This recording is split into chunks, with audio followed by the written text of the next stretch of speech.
Nasa 5 feet.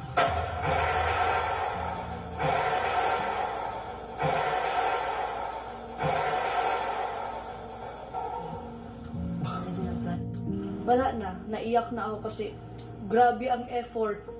Siyempre, nakakalungkot nung isipin ko yan na ganun ho yung ginawa nila. Sa isip naman po namin, napagdesisyonan po namin lahat na mas piliin po yung pang long term kumbaga kuya.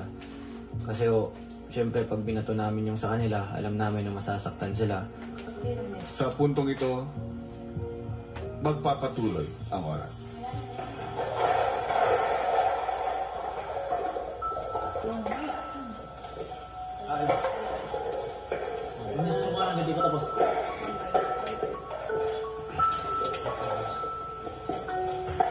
Housemates, tapos na ang oras.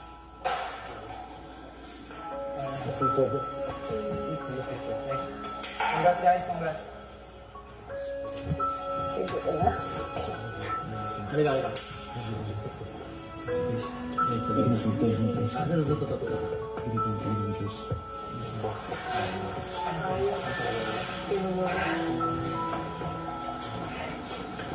Bubuak na.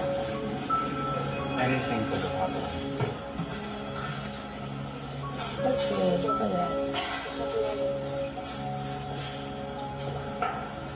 Nice job. I don't see anything wrong with our decision po, kuya, as a team. So whatever their emotions may be and whatever they feel towards me and my team po, kuya, we're gonna have to talk it out and rationalize everything.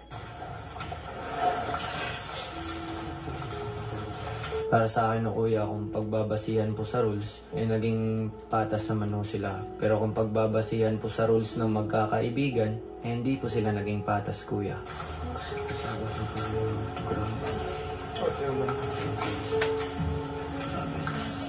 As a kaibigan kuya, syempre, kung alam mo po masasaktan yung kaibigan mo sa gagawin mo, syempre di mo po yun gagawin. Nasasaktan po kami sa desisyon po nila.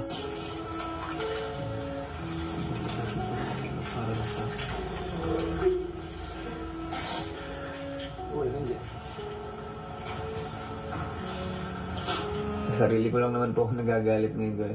Hindi ko maintindihan kung anong pumasok sa isip ko kanina. 60% okay, 40% hindi. Masaya ako na makakastay pa ako dito ng mas matagal.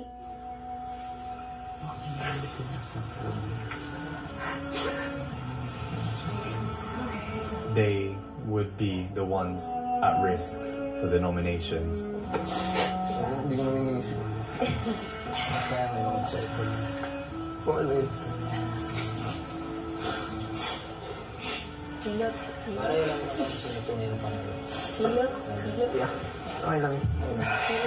40% kuya, hindi kasi nalulungkot ako para sa aking mga kaibigan. Malalapit sa puso ko kuya na nandito na malalagay sa alanganin. Si Binsoy po kuya, si JM. Bakit ako umiiyak? Boy, sit na ukay daw. Can we talk to them? Yeah, they are. I can tell. I'm frustrated lang, syempre. Pero like, hindi naman natin kasalanan. Yeah, it's not our fault. Meron silang freedom. Yeah, I mean, it's fair. They have a right to be mad because they're the ones that are going to be nominated. But everyone was given the opportunity to throw. Exactly. Pero ako, kinuha ko kasi akala ko, diba? Akala ko, tumayo si Tony. Medyo nagigilty din po at the same time. If we didn't throw a ball, we would have lost. Their tower was taller than ours. You went here for yourself, that's fair enough. Let's not forget to say, when you can courage. So it takes a lot of courage to do that. Yeah. He feels the most guilty right now. What do you mean? Good news is garlic bread for Myself. Yes, sir. Is it For everybody. I felt bad po na Kai felt the most guilty while I was the leader po. I should have done it na lang. Feel so guilty for you.